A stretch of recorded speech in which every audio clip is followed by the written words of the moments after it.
कि महिलाओं के काम करने को लेके बहुत सारे परिवारों में एक रोक है, जिसे कहते हैं शायद उनके उनके विचारों में ये भेद है कि महिलाएं काम करने बाहर ना जाएं, पढ़ लें लेकिन काम करने बाहर ना जाएं।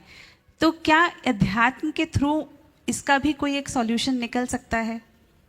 देखिए, मैं महिलाओं के काम करने के विरोध में नहीं हूँ। काम करे, कोई भी करे, महिला करे, पुरुष करे, पर चाहे महिला हो या पुरुष, काम करने से पहले सोचे कि वो काम क्यों कर रहे। जरूरत है तो काम करे। काम करना ही जरूरत है क्या? आज यही हो रहा है। और उससे क्या हो रहा है? दुष्प्रभाव। वो बाहर के काम में तो लग गई, जो घर का मूलभूत काम है वो हाथ से बाहर जा रहा है। क्या बच्चों की अच्छे से परवरिश एक अच्छा काम नहीं है? परिवार का सफल संचालन क्या एक अच्छा काम नहीं है? घर की आंतरिक व्यवस्थाओं को संभालना क्या एक जवाबदारी का काम नहीं है?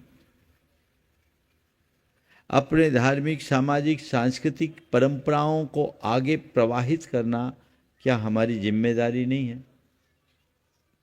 पर हमारे देश में सबसे बड़ी विडंबना यह है कि इन कामों को हम अर्थहीन मानने लगे।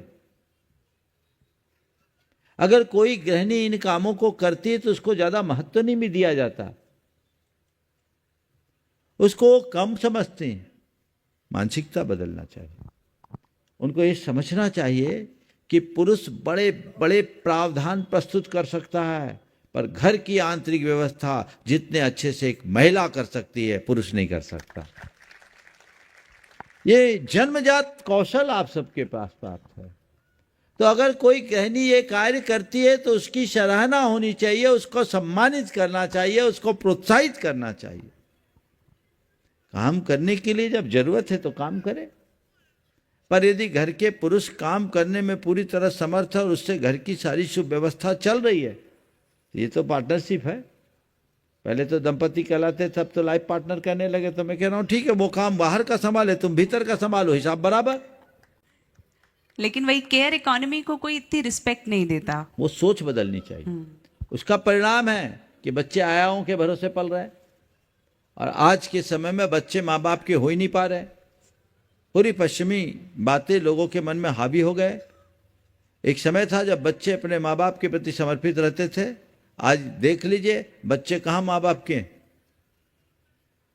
कुछ बोलने में भी हिम्मत नहीं होती। थोड़े बच्चे बड़े हो जाए तो माँ बाप को भी सकपका के रहना पड़ता है, टका सा जवाब दे देते हैं। हमारा परिवार बिखर रहा है, इसके जिम्मेदार कौन है?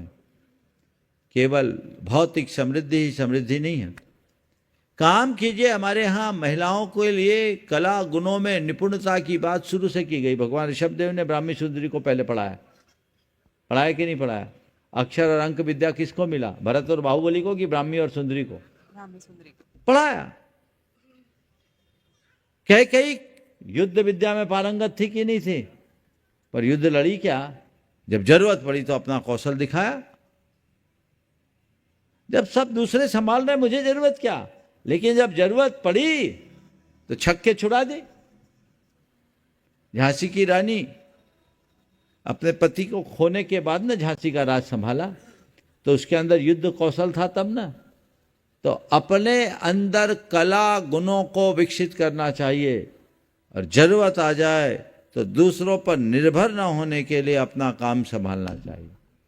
लेकिन उसी के लिए काम करना ठीक बात नहीं है। मेरे संपर्क में कई महिलाएं हैं जिन्होंने अपनी मल्टीनेशनल कंपनीज की अच्छे बड़े बड़े पैकेज के जॉब को छोड़ा, और आज वो बहुत खुश है। एक बहन ने कहा था कि महाराज जी, पहले हर महीने मुझे जब सैलरी मिलती थी तो मैं मार्केट में जाती थी, मेरे पर्स में रुपए होते थे, देख के खुशी होती थी, ज्वेलरीज खरीदती थी, कपड़े खरीदती थी, अलमारी में रख कर खुश होती थी, लेकिन मैं अपने बच्चों को टाइम नहीं दे पाती थी। अब महाराज, जब से मैंने अपनी नौकरी छोड़ी है, अब मैं बच्चों को देखती हूँ, मेरे अंदर आनंद की अनुभूति होती है। मुझे लगता है कि मैं नौकरी करती होती तो इन बच्चों के साथ न्याय नहीं होता। तो इस पहलू पर भी विचार करना चाहिए, इस पहलू पर विचार करना चाहिए। हमें कब कमाना, क्यों कमाना, कितना कमाना। आपको ये भी कह सकता है ये जिम्मा बदला भी तो जा सकता है, पुरुष घर संभाले, महिलाएं काम करें। कुछ दिन बाद ऐसी आवाज आएगी, ट्रेनिंग ले लो भैया रोटी बनाने की। लेकिन मैं एक ही बात कह सकता हूं, जिसमें जो स्किल है वही वो करे तो अच्छा है। और एक वाक्य में मैं कहूँगा, नारियां इस धरती की बहुत बड़ी शक्ति, सारी शक्ति नारी के अंदर समाहित है। चाहे वो दुर्गा हो, चाहे वो सरस्वती हो, चाहे वो लक्ष्मी हो। दुर्गा हमारी शारीरिक शक्ति का द्योतक है, लक्ष्मी हमारी धन की शक्ति की देवी है, और सरस्वती ज्ञान की शक्ति। ये तीनों स्त्री रूप में है। स्त्री अपने आप को कम क्यों आंकती है? स्त्रियों को चाहिए कि वो नारी बने रहने में गौरवान्वित हो, नर बनने की होड़ में क्यों लगी? पुरुषों के समान काम करने के लिए क्यों दौड़ती? अपने आप को कमतर क्यों आंकती है? उसके अंदर के जो स्वाभाविक गुण हैं, यदि उन्हें विकसित करे तो मैं समझूंगा कि इस धरती का गौरव बढ़ेगा और संस्कृति का निखार होगा।